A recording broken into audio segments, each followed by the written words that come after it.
For the past 2 years, I, Aria, 33 female, have been the go-to babysitter for my sister-in-law Guinevere, 37 female.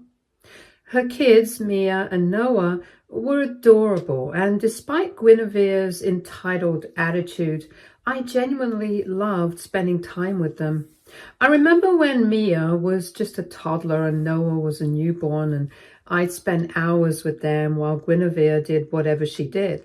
I'd play games with Mia, help her with her arts and crafts, and even read books to Noah. It was a lot of fun, even though I didn't have kids of my own. I found myself growing really attached to them. But things started to change a few months ago. I was diagnosed with a chronic condition, and it hit me harder than I expected. I had to drastically adjust my lifestyle. I used to be full of energy, always doing something, whether it was errands or helping out with family stuff, but now my body couldn't keep up with that pace. I was constantly tired, and even simple tasks felt like mountains I had to climb. The doctor gave me some harsh advice. I needed to cut back on physical and mental stress. At first, I tried to ignore it, hoping that I could push through it. But it quickly became clear that this wasn't something I could ignore. There were days when I couldn't even get out of bed without feeling completely drained, so I reluctantly made the decision to tell Guinevere that I wouldn't be able to babysit regularly anymore. I explained everything, how my health had taken a turn and how I needed to prioritize taking care of myself. I wasn't asking for sympathy, just understanding. But instead of getting the understanding I expected, Guinevere snapped. I still remember her exact words. "What do you even do all day?" It stung. I felt like I had been slapped, but I tried to stay calm. I wasn't just sitting around all day. I was dealing with constant pain and exhaustion that she couldn't possibly understand. And here she was, making it seem like I was just being lazy. It hurt.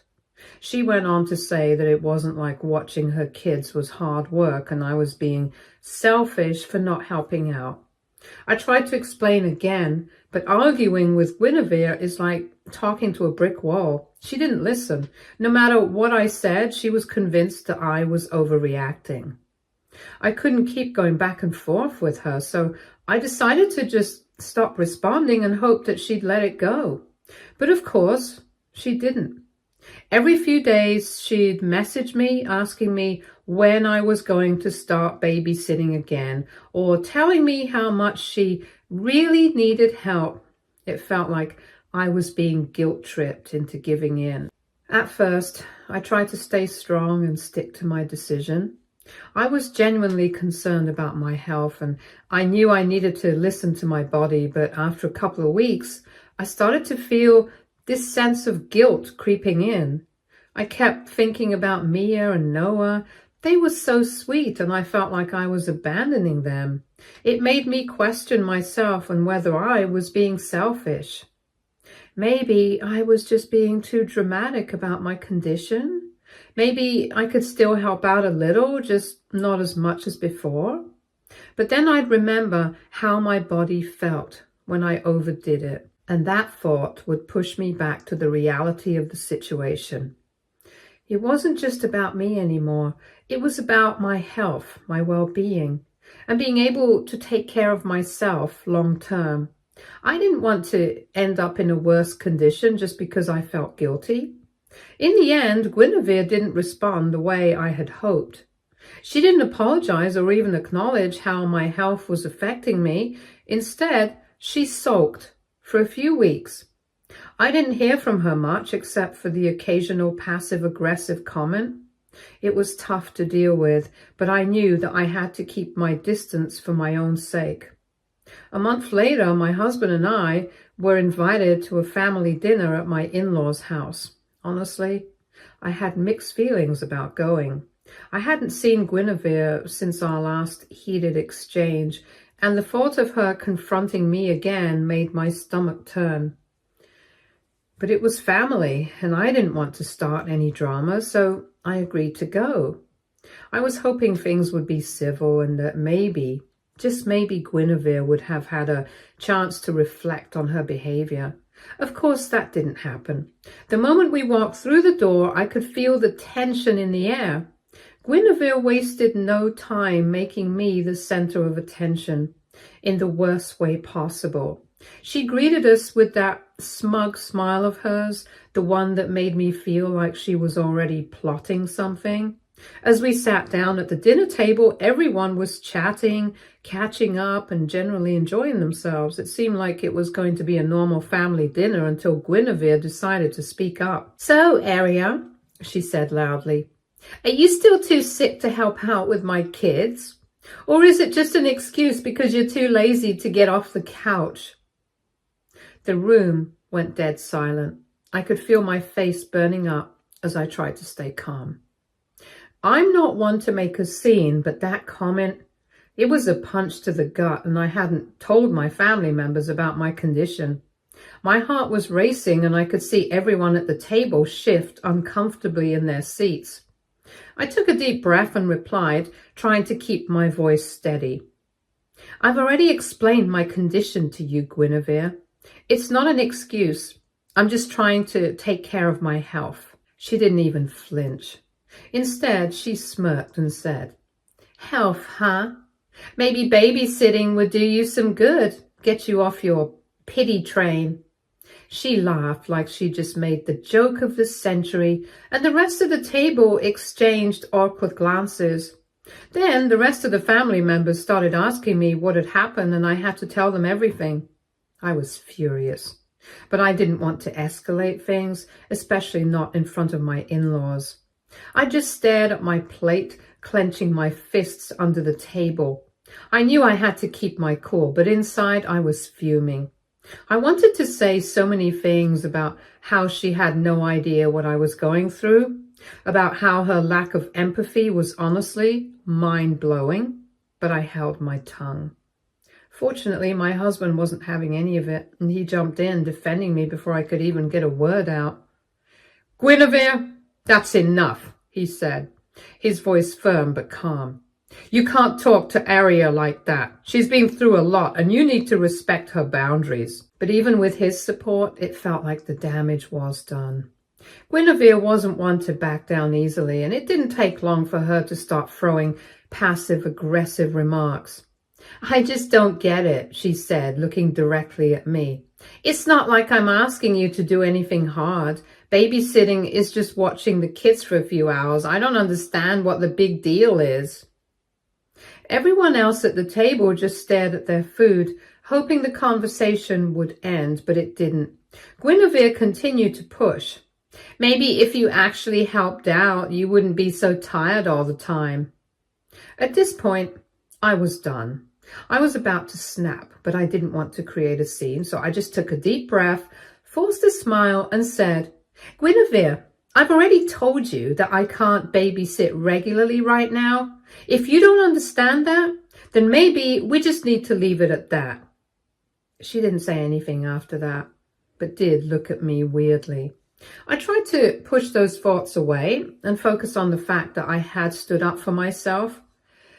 But it was hard not to feel small in the face of Guinevere's blatant disregard for my feelings. The rest of the evening was just as uncomfortable as you'd expect. Guinevere kept her distance, but the tension in the air was thick, and I felt like I couldn't relax. Guinevere's bitterness didn't end there. Oh no, it got so much worse. A few days after the family dinner, I was sitting at home trying to unwind after another exhausting day when there was a knock on the door. I wasn't expecting anyone, so when I opened it, I was caught off guard to see a police officer standing on my doorstep. My heart dropped into my stomach as I tried to make sense of what was happening. I stood there in complete disbelief as the police officer explained that he was there to follow up on a theft report. Apparently, Guinevere had filed a claim accusing me of stealing money from her house. The words barely registered in my mind at first. A theft report? Against me? I couldn't make sense of it.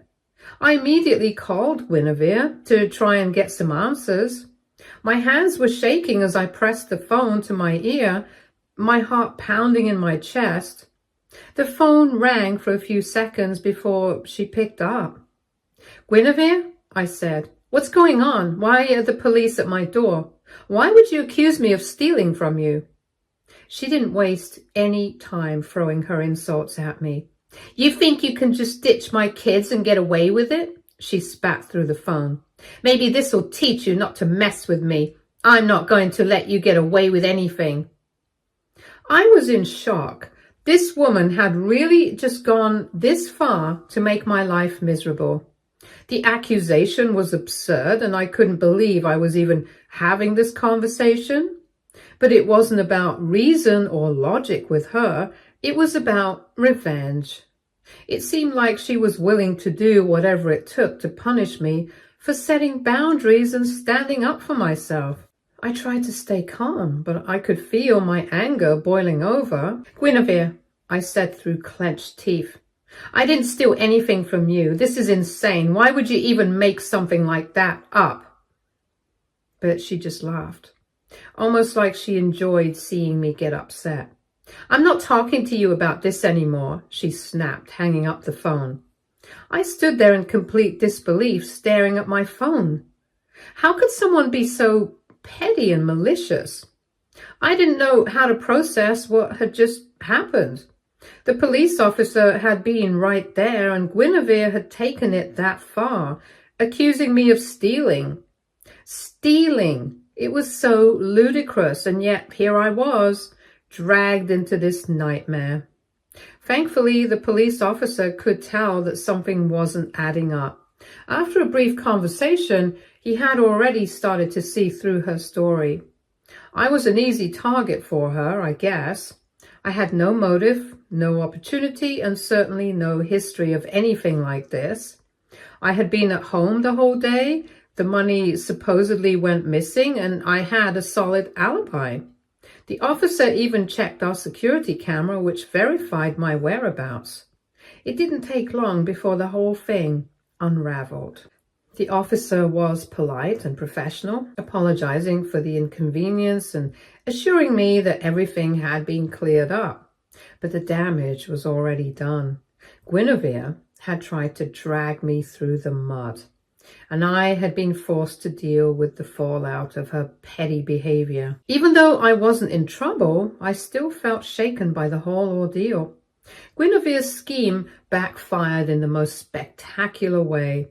Once Mark found out about the police report and what Guinevere had done, he was livid. I'd never seen him this angry before. He had always been the calm, more patient one in their relationship, but this was the last straw. From what I gathered, he wasn't exactly thrilled with her behavior recently, but the theft accusation seemed to be the tipping point. It was like something inside him snapped. He marched up to her and demanded that she apologize to me, but of course, Guinevere refused. She was too proud, too stubborn, and frankly, too embarrassed to admit she'd messed up. I only found out about all of this after Mark came to my home to apologize on Guinevere's behalf. To be honest, I wasn't thrilled about the situation between them. It felt weird, being caught in the middle of their drama, but at the same time, part of me was vindicated. She had tried to ruin my life with her lies, and now the consequences were catching up to her. I couldn't help but feel a little bit of satisfaction knowing that things were unraveling for her. The worst part for Guinevere, though, was when the news about the police report reached the school where she worked. Guinevere had been a teacher for years, and I guess she'd always thought her position was secure. But once the school found out about the fake theft accusation and the involvement of the police, things started to unravel for her in a big way. While there weren't any legal charges filed against her, the mere fact that she had involved the authorities in such a petty and vindictive way was enough to tarnish her reputation. I couldn't help but feel a little guilty for how much I was enjoying seeing her life unravel. I mean, I know it wasn't nice to enjoy someone's downfall, but after everything she had put me through, it almost felt deserved. It was like the universe was finally giving her a taste of her own medicine. For so long, she'd walked around with this sense of entitlement, acting like the world revolved around her, and now everything was falling apart. Of course, none of this came without its consequences for me. As much as I wanted to move on and put this whole mess behind me, it felt like every time I tried to take a step forward, I was pulled back into her drama. I started to feel bad for the people in our family who were stuck in the middle trying to figure out whose side to take. There were a few family members who felt sorry for her, who thought maybe I had exaggerated or misunderstood her intentions. But for the most part, people were on my side. Still, there were those awkward moments at family gatherings where I had to pretend like nothing was wrong when in reality, things had become extremely tense. Now that Guinevere's life has completely fallen apart, it seems like she's trying to pin all of it on me.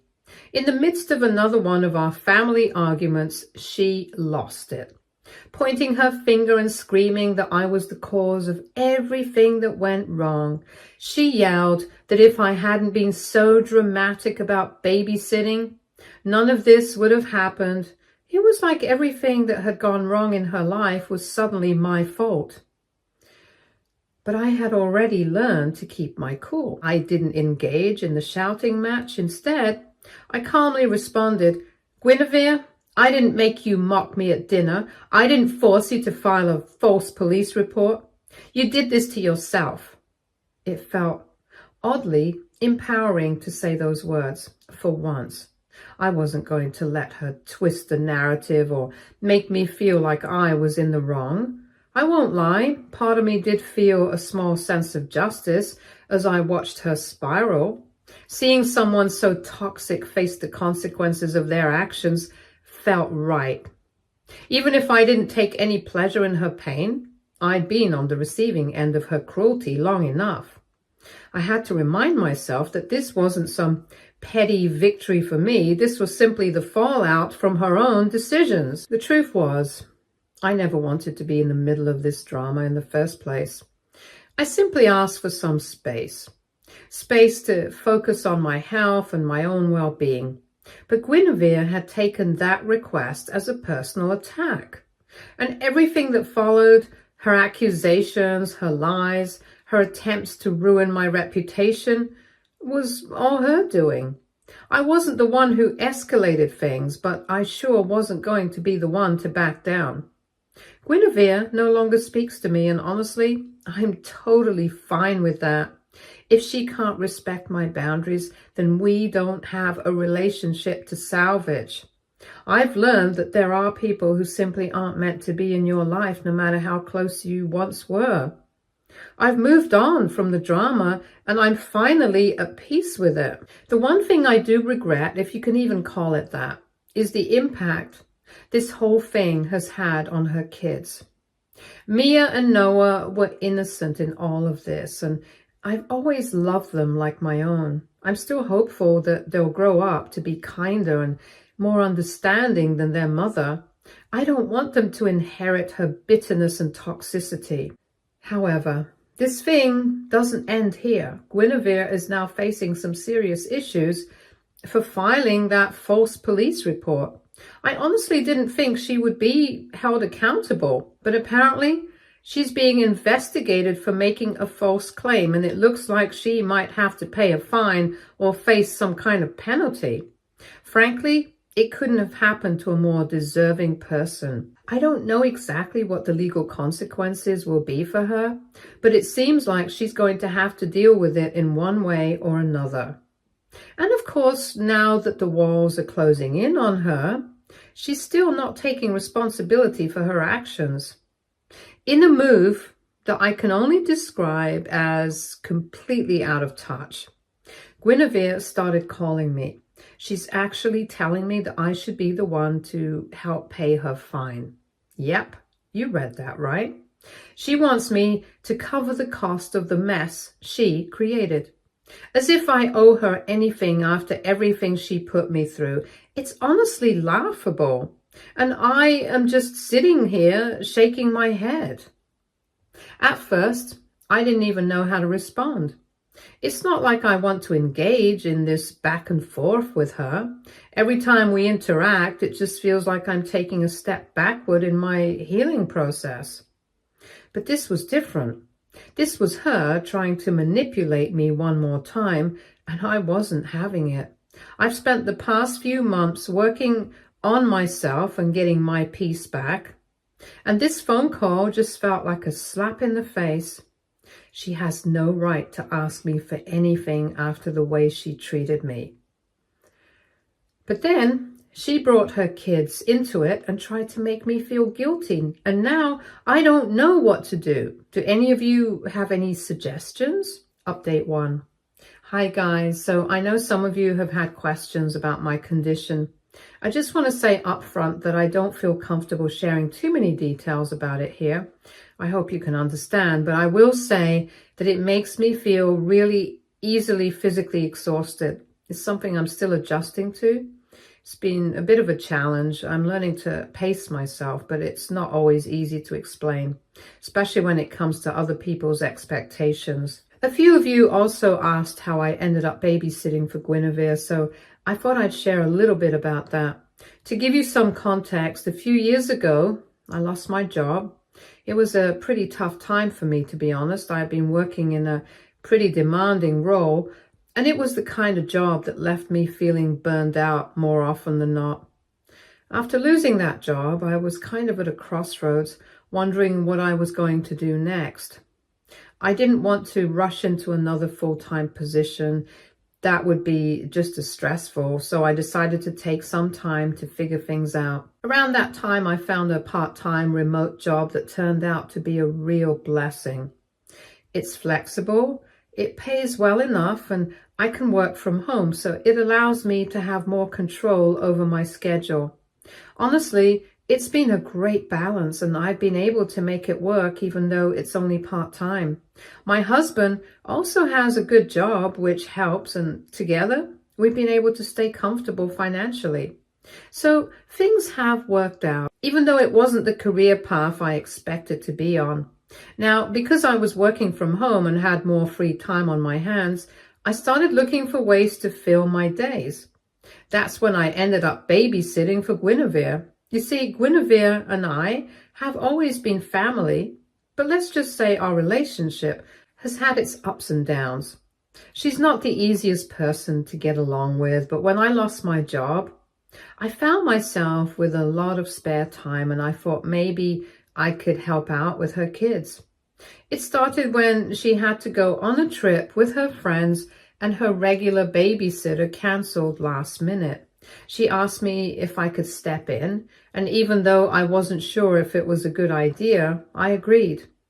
I thought it would be something temporary, but then, as time went on, it sort of became my second job. She kept asking me to babysit even when she wasn't going on trips. Her kids, Mia and Noah, are cute, and I genuinely enjoy spending time with them, so it wasn't like I dreaded it. But that's where things started to get complicated. What started as a favor soon turned into something that felt like an obligation. Guinevere began relying on me more and more, and before I knew it, I was babysitting regularly. I didn't mind at first, but after a while it started feeling like I was doing it more for her convenience than for any genuine desire to help. It wasn't long before I was juggling my part-time job with her kids, which was fine when I was feeling good, but when my condition started acting up, it was like I was stretched too thin. Looking back, I can't help but wonder if I should have set boundaries earlier. I think I wanted to be the nice, helpful family member who could do it all, but in the end, it just led to me being run ragged. The truth is, it's okay to say no. It's okay to take care of yourself and put your needs first, even when someone else is demanding your time and energy. Update 2. Hi guys. I know it's been a while, but I finally have some updates. First off, I want to thank everyone who reached out and offered support during that whole crazy situation with Guinevere. It's been a bit of a roller coaster, but I'm doing okay now. So here's where things stand. Guinevere did end up paying a fine for filing that false police report, which honestly, I didn't expect to happen so quickly. She was also warned that if anything like that ever happened again, it could lead to more serious consequences. To be fair, I'm glad she had to face some sort of repercussion for the mess she caused. It felt like justice, but at the same time, I'm not exactly celebrating it. I think Guinevere would rather pretend nothing happened and move on. But that's not really how this works, right? The more surprising update, though, has to do with Guinevere and Mark. So they're separated now. That's been a huge shock to the family, honestly. I never thought it would get to this point, but things clearly hit a breaking point for them. Mark was furious when he found out about everything Guinevere did, especially the false report. That was the final straw for him. And it didn't take long before they started living separately. They've been working on their relationship, though. From what I hear, they're in counseling. And it seems like Mark wants to try and fix things. I don't know what will happen with them long term, but I guess there's still a chance they could work things out if both of them are willing to put in the effort. At this point, I've sort of distanced myself from their drama. It's hard to care when you've been dragged into a situation where you were falsely accused of something you didn't do. As for Guinevere, she still blames me for everything that happened. She refuses to talk to me, which at this point is honestly a relief. I don't think I could handle any more of her toxicity. There's only so much a person can take before you have to protect your own peace. And right now, I'm doing what I can to focus on my health and happiness. But despite how toxic everything got, I do feel bad for her. I know her behavior was a result of her own issues, but it still doesn't excuse what she did to me. I've learned the hard way that just because someone is family doesn't mean that they have your best interests at heart. Some people will manipulate and take advantage of you no matter how much you try to help them. And at some point, you have to draw a line. The one thing that's been a bit more difficult to handle is not being able to see Mia and Noah anymore. I miss those kids. They were a huge part of my life for a while, and even though things were complicated with Guinevere, I genuinely enjoyed spending time with them. They're both smart, sweet kids. It's weird not being a part of their lives anymore. I know they probably miss me too, but I don't know if I'll get the chance to see them again. Guinevere has made it clear that she doesn't want anything to do with me, and I don't want to overstep my boundaries. Update 3. Hi everyone. I know it's been about a month since my last update, but I finally have some new updates for you guys. A lot has happened, and I feel like I've been on a bit of a roller coaster lately. Thanks again to everyone who has reached out to me. Your kind words and support mean the world to me. So let's start with Guinevere and Mark. Believe it or not, they're back together now. Yeah, I was kind of surprised too, given everything that happened. After all the drama and the accusations and everything else, I thought that would be the end of their relationship, but somehow they worked things out. It's also bittersweet for me because as much as I'm happy that they're finding a way forward, I still haven't been able to see Mia and Noah. Honestly, I miss those kids. I spent so much time with them and they became a huge part of my life, but with everything that went down, I can't seem to find a way back into their lives. I know Guinevere has made it clear that she doesn't want me involved anymore, and I don't want to cross any boundaries, but I can't help feeling like I'm missing out. I still think about them all the time, and I hope they're doing well. On a more personal note, my condition took a bit of a turn for the worse in the past couple of weeks. I don't want to go into too much detail, but let's just say I've been struggling a lot more physically. I was doing okay for a while, but then I had some flare-ups that really knocked me down. It's been a tough few weeks, and honestly, There were moments when I felt like I didn't know how much longer I could keep going. I was exhausted, and there were days when just getting out of bed felt like an impossible task. I've been seeing my doctor more frequently and adjusting my treatment plan, and slowly but surely, I'm starting to feel a little better. But I'm not going to lie. There's this underlying fear that it could get bad again any time. I just have to take it one day at a time and be kind to myself. I'm grateful that my husband has been so supportive through all of this. He's been an absolute rock for me, and I don't know what I'd do without him. Anyway, that's where I'm at right now. I'm grateful for the support I've received, and I hope you are all doing well. I'll keep you posted if anything else happens, but for now, I'm just taking life one day at a time. Thanks again for being there for me. It really does mean the world. Stay tuned for more stories from our girl relationships.